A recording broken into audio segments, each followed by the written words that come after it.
میں اسے دیکھ کر ہی فوت ہو جاتا، اللہ نہ کرے سارا سب مر جاتے.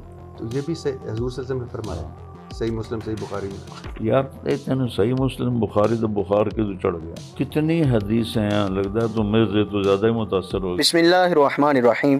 ارشاد بٹی نے طارق جمیل کے ساتھ جب پوڈ کاسٹ کی تو اس نے ایک سوال کیا تھا ایک حور کے بارے میں، اور بعد میں پوچھا جی کیا یہ صحیح بخاری یا مسلم میں لکھا ہوا ہے؟ تو آگے سے طارق جمیل نے کہا کہ یہ بخاری مسلم کا بخار تمہیں چڑھ گیا ہے، یعنی حدیث کی اور بھی کتابیں ہیں، سیاہ ستہ 6 کتابیں تو یہ ہیں، ان کے علاوہ بھی 100 سے زائد کتابیں ہیں حدیث کی، تو تم صرف بخاری مسلم کی رٹ کیوں لگاتے ہو؟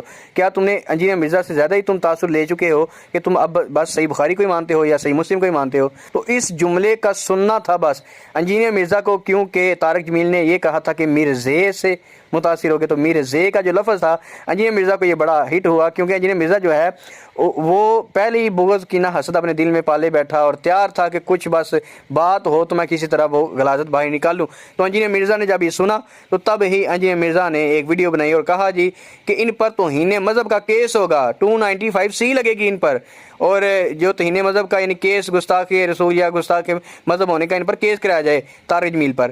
تو اگر یہ کیس طارق جمیل پر ہوتا ہے تو انجینئر مرزا صاحب یہ کیس آپ پر بھی ہوگا. کیوں؟ کیونکہ یہی الفاظ آپ نے بھی کہے ہوئے ہیں اپنی ویڈیو میں.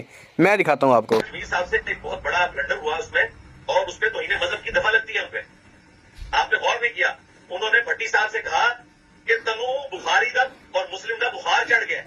اب یہ اہل سنت کی حدیث کی کتابیں ہیں، امام بخاری امام مسلم کی لکھی ہوئی، جو پوری دنیا میں مانی جاتی ہے قرآن کے بعد افضل کتابیں. ان کتابوں کے بارے میں یہ جملہ بولنا کہ تمہیں بخاری مسلم کا بخار چڑھ گیا، تو یہ تو سیدھا سیدھا ان پہ توہین مذہب کا مقدمہ ہوتا ہے.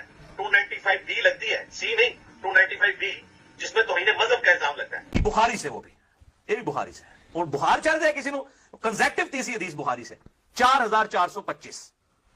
اچھا، اور یہ واقعی بخار چڑھانے والی حدیث ہے، اور یہ واقعی بخار چڑھانے والی حدیث ہے. جی تو انجینئر مرزا صاحب بتائیے اب کہ طارق جمیل پر توہین مذہب کا کیس کروائیں کہ نہیں؟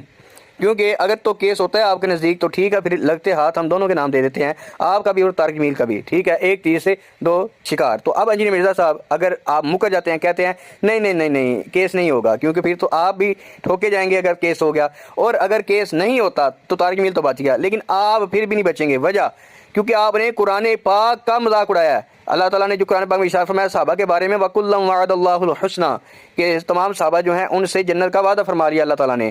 وہ یعنی جو فتح مکہ سے پہلے مسلمان ہوئے صحابہ بنے اور جو فتح مکہ کے بعد سب سے وعدہ فرمایا رب تعالیٰ نے. اور انجینئر مرزا اس آیت کا مذاق اڑا رہا ہے، دیکھیے.